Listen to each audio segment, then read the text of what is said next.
The map was drawn in 1513. That number hit me before the coastline did. It was sitting in a folder in the Topkapi Palace Library in Istanbul. A Turkish admiral named Piri Reis had drawn it.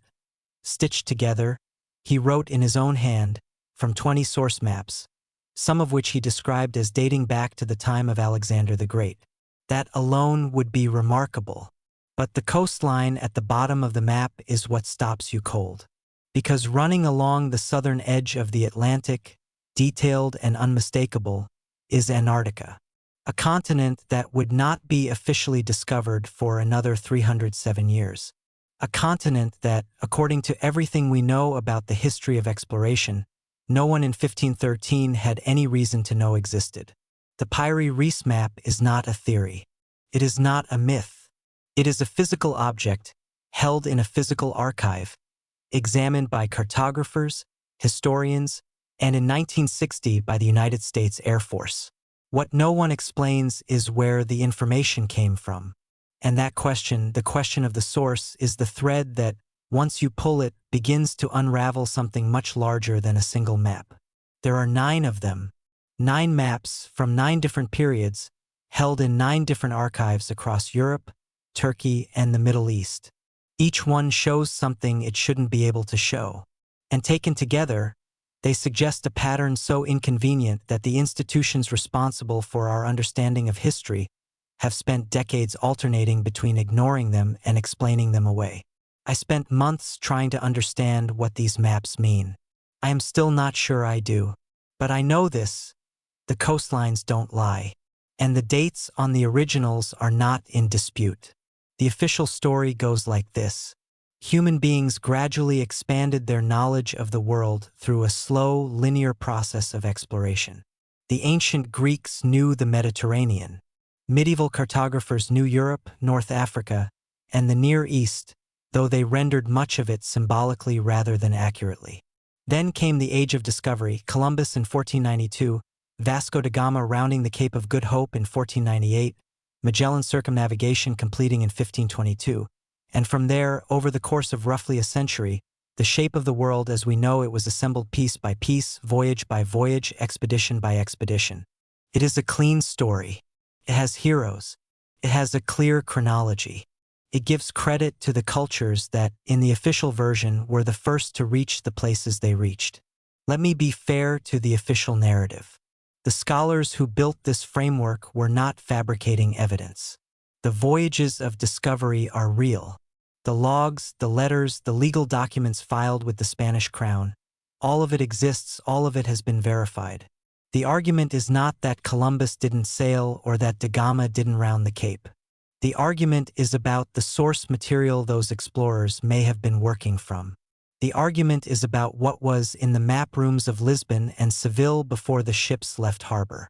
Because here is what the official narrative does not easily accommodate: the maps that should not exist. Let's start with the numbers. 1513. Piri Reis draws his map. Antarctica appears unglaciated, with a coastline that matches modern sonar surveys of the bedrock beneath the ice sheet. The ice sheet has covered that coastline for approximately 6,000 years. 1531. Orontius Phineas, a French mathematician, publishes a world map that shows Antarctica not only as a continent, but as a continent with rivers, bays, and mountain ranges. The Ross Sea, which would not be charted until 1841, appears in approximately its correct position, unfrozen, with what appear to be river deltas flowing into it. 1559. Haji Ahmed publishes a world map in Venice that shows the Pacific Ocean at a width that is, within a few percentage points, accurate. In 1559, no one had crossed the Pacific in a way that would allow for that measurement. The voyage that would have provided the data didn't happen until Magellan, and Magellan didn't measure the Pacific. He survived it, barely, and the estimates his expedition brought back were significantly off. 1737. Philippe Boitch, a French geographer who has never been anywhere near the Antarctic, publishes a map showing Antarctica as 2 separate landmasses divided by a subglacial sea. Modern sonar surveys, conducted in the 1950s as part of the International Geophysical Year, confirmed that Antarctica is, in fact, two landmasses connected by ice. Watch's map shows this correctly. No one explains where he got the data. The timeline isn't subtle. Which brings me to the Zeno map. I found this while researching the Piri Reis entirely, and it pulled me sideways for 2 weeks. In 1558, a Venetian nobleman named Niccolò Zeno the Younger published a map that he claimed was copied from documents written by his ancestors, two brothers, Antonio and Niccolò Zeno the Elder, who he said had sailed the North Atlantic in the 1390s. The map shows Greenland in extraordinary detail. It shows the correct positions of several islands in the Faroe chain. It shows a landmass to the west of Greenland that many scholars have interpreted as the northeastern coast of North America. The map was dismissed for centuries as a forgery, a fantasy, a reworking of existing knowledge dressed up with a romantic backstory. Then, in 1974, a researcher at the Arctic Institute of North America named William Herbert Hobbs re-examined the map's depiction of Greenland. He found that several features, river systems, coastal indentations, the position of a specific mountain range, corresponded not to the ice-covered surface of Greenland as it exists today, but to the bedrock topography beneath the ice. Topography that had not been mapped until airborne radar surveys conducted in the 1970s. The Zeno map shows what is under the Greenland ice sheet. In 1558, from documents allegedly written in the 1390s. Maybe the correspondence is coincidental. Maybe Hobbs was seeing patterns where none exist. But the radar surveys are real. The map is real. The overlap is documented in the Geographical Journal, Volume 140, published in 1974. It is sitting in university libraries right now, waiting to be read by people who are looking for it. Speaking of libraries, there is a room in the Biblioteca Medicea Lorenziana in Florence that I want to tell you about. It is called the Sala di Consultation. It holds, among other things, a collection of documents relating to Florentine merchant and explorer Amerigo Vespucci, the man whose first name, through an extraordinary and slightly absurd twist of cartographic history, became the name of 2 continents. What the room also holds, in a folder catalogued under the reference MS-89, is a letter that has been available to scholars for decades and discussed in almost none of the popular histories of the Age of Discovery. The letter, written by Vespucci in 1502, describes what appears to be access to a set of Portuguese charts. Charts that he says show a large southern continent with rivers of great breadth and a coast extending further than the eye can follow. He is describing this in 1502. Columbus had touched the South American mainland only 3 years earlier. The Portuguese had only recently rounded the Cape. And yet Vespucci is writing about charts that already show a vast southern continent in sufficient detail to describe its river systems. The source of those Portuguese charts is not documented. The letter is real. The folder is accessible. The question of where those charts came from is treated, in the academic literature, as an open question of modest interest. That's not a minor puzzle. That's evidence of cartographic knowledge preceding the voyages that should have generated it. The part that keeps me up at night is the Ibn Ben Zara map of 1487. In the Topkapi Library, the same archive that holds the Piri Reis, there is a map drawn by a cartographer whose full identity remains uncertain. The map covers the Mediterranean and the North Atlantic. Most of it is unremarkable by the standards of late 15th century cartography. The Mediterranean is reasonably accurate. The European coastlines are rendered with the familiar slight distortions of the period. But in the upper portion of the map, in the area corresponding to the British Isles and the North Sea, something strange appears. The map shows islands, dozens of them. Some of them are identifiable, the Orkney Islands, the Shetlands, the Faroe chain.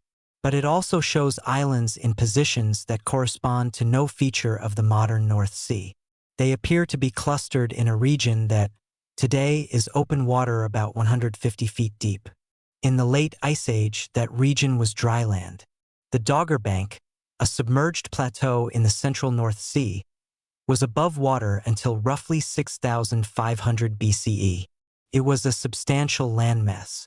Archaeologists have been dredging artifacts from it since the early 20th century.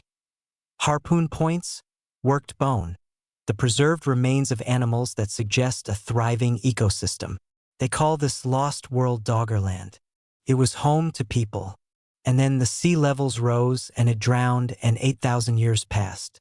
The Ibn Ben Zara map appears to show Doggerland. Not a symbolic representation, not an artist's guess. Islands in positions that correspond with uncomfortable precision to the higher elevations of a landscape that disappeared 8,500 years before the map was drawn. I don't have answers, only patterns. But here's what matters. These 9 maps, the Pyri Reis, the Orontius Phineas, the Haji Ahmed, the Philippe Watch, the Zeno map, the Ibn Ben Zara, and 3 others I have not yet had space to describe, do not exist in isolation. They are connected, in ways both explicit and implied, to a tradition of what cartographic historians call portolan charts, highly accurate nautical maps that appear in the Mediterranean basin beginning in the late 13th century, showing coastlines with a precision that far exceeds the navigational technology of the period. The word portolan comes from the Italian portolano, a harbor pilot's guide. These charts were working documents. Sailors used them. They were not symbolic or philosophical the way medieval Mappe Mundi were. They were accurate. And the question that has nagged at historians since the portolans first attracted serious scholarly attention in the 19th century is straightforward. How were they made? The mathematics required to produce a chart of that accuracy, correcting for the curvature of the Earth, accounting for magnetic declination, integrating measurements taken at different latitudes by different observers, requires tools and methods that were not, according to the standard history of science, available in 13th century Europe. A scholar named Charles Hapgood spent much of his career at Keene College in New Hampshire attempting to answer this question. His 1966 book, Maps of the Ancient Sea Kings, argued that the portolans, and by extension the 9 anomalous maps, were derived from a source tradition of far greater antiquity than anyone had acknowledged, a tradition reaching back, in his estimate, thousands of years before the Greeks. Hapgood was not a crank. He was a serious academic, and his research attracted a foreword from Albert Einstein, who wrote, in 1953, in a letter that remains in the Einstein archives at Hebrew University in Jerusalem, that Hapgood's hypothesis was, in Einstein's words, in no way contradictory to known geophysical theory, and that the question of ancient seagoing civilization demands further investigation. That investigation was not funded. Hapgood's book went out of print. The maps continued sitting in their archives, examined occasionally, explained away repeatedly, never quite resolved. Maybe the Pyri Reis map was drawn from misidentified geography. Maybe the cartographer conflated one coastline with another, and the resemblance to Antarctica is a coincidence of outline. This is the position of most professional historians who address it at all, and it is not an unreasonable position. Cartographic errors compound in interesting ways, and what looks like a southern continent might be nothing more than the accumulated distortions of successive copying. Maybe Orontius Phineas was extrapolating from ancient Greek theories about a southern landmass necessary to balance the continents of the north, a philosophical southern continent rather than a surveyed one, and the resemblance to the actual Antarctica is a coincidence of armchair reasoning. Maybe the Bwatch map showing Antarctica as 2 landmasses was a lucky guess. Maybe Ibn Ben Zara drew fictional islands and happened to place them where Doggerland used to be. Maybe all 9 maps are individually explicable and only appear to form a pattern because I am looking for a pattern. But here is the thing about coincidences. 1 is a coincidence. 2 begins to be interesting. 9, distributed across 2 centuries and 6 different cartographic traditions, each showing something that shouldn't be showable, each connected by the thread of source maps that no one can locate. 9 starts to feel like something else. The pattern indicates, and I want to be precise here, I am not claiming proof, I am tracing an outline. The pattern indicates a tradition of geographic knowledge that predates the voyages credited with generating it. Not by years, by centuries, possibly longer. And that tradition had to come from somewhere. There is a monastery on the island of Patmos in the Aegean Sea, the monastery of St. John the Theologian. It has been there since 1088. It holds one of the great manuscript collections of the Eastern Mediterranean, thousands of documents, some of which have not been fully catalogued.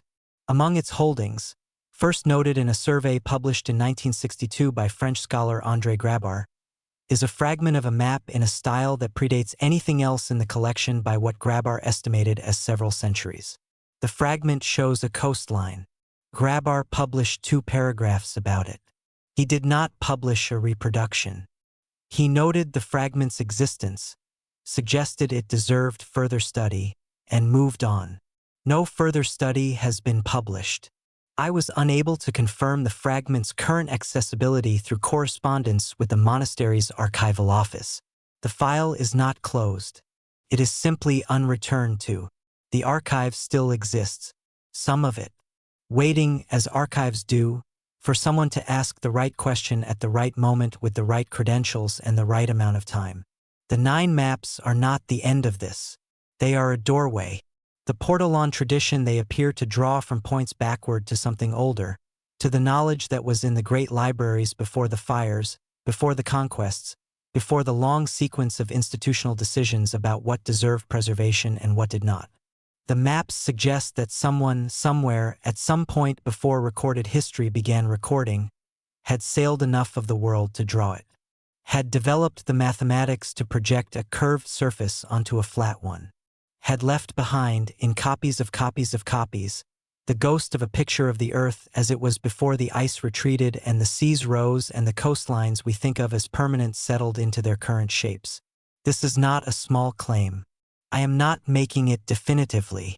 What I am doing is following the evidence to where it leads and noting that where it leads is somewhere the standard history does not go. The standard history requires that the age of discovery was a beginning, that before Columbus, before da Gama, before the Portuguese caravels feeling their way around the bulge of Africa, the world beyond the horizon was genuinely unknown. The maps suggest it was not to everyone, not to whoever held the originals that Pierre Rees in 1513 acknowledged he was copying. Who were those people? Where did they sail? What happened to their records? The part one cannot answer is not why the knowledge existed. It is why it was lost, and whether lost is even the right word. The Pierre Rees map is in the Topkapi Palace Museum in Istanbul. You can visit it. There is a reproduction in the public gallery, and the original is held in a conservation-controlled room that requires a scholarly application to access. The Orontius Phineas map is in the Bibliothèque Nationale de France in Paris, catalogued under GODD 2987, 862. The Boitsch map is in the same collection. The Zeno map is in the Biblioteca Marciana in Venice. The Ibn Ben Zara in the Topkapi. The Haji Ahmed is currently held at the Biblioteca Apostolica Vaticana, which completed a partial digitization project in 2018 that did not include this particular document. They are all there. They have all been there, in most cases, for centuries. They are not hidden. They are not suppressed in any dramatic sense. They are simply not discussed in the histories that most of us learn. They live in the footnotes of specialist literature. They surface occasionally in popular archaeology books and then disappear back into the archive. That's not suppression. That's something more ordinary and in some ways more troubling, a kind of institutional forgetting, a consensus about what counts as worth explaining, a collective decision to park the inconvenient evidence in a folder and return to it later. Later has not arrived. There is a woman I want to tell you about. Her name was Evelyn Edson, and she spent her career studying medieval and early modern cartography. In her 1997 book, Mapping Time and Space, she wrote a sentence that I have not been able to stop thinking about. She was discussing the problem of cartographic inheritance, how knowledge passes from one tradition to another, what gets preserved and what gets lost. And she wrote, in the middle of a paragraph that was not trying to be dramatic, "We do not know what the Greeks knew. We know only what survived the copying. We know only what survived the copying, not what was originally there, not what was on the source maps that informed the sources. Only what made it through the long chain of hands, the librarians who chose which scrolls to preserve, the monks who chose which texts to copy, the Ottoman administrators who chose which captured documents to file rather than burn, the European collectors who chose which curiosities to purchase and which to ignore. The 9 maps survived the copying. Imperfectly, in fragments, with details that should not be there and origins that cannot be explained. They are sitting in their archives right now, in Istanbul and Paris and Venice and Rome and Florence, waiting for someone to ask the question that the official history prefers to defer. I don't have answers, only the maps and the dates and the coastlines that shouldn't be there. And once you see them, once you lay them side by side and trace the outline that keeps appearing, the continent at the bottom of the world, the islands where the sea now runs, the ocean measured before the ships to measure it had sailed, the question doesn't go away. It just gets quieter and waits,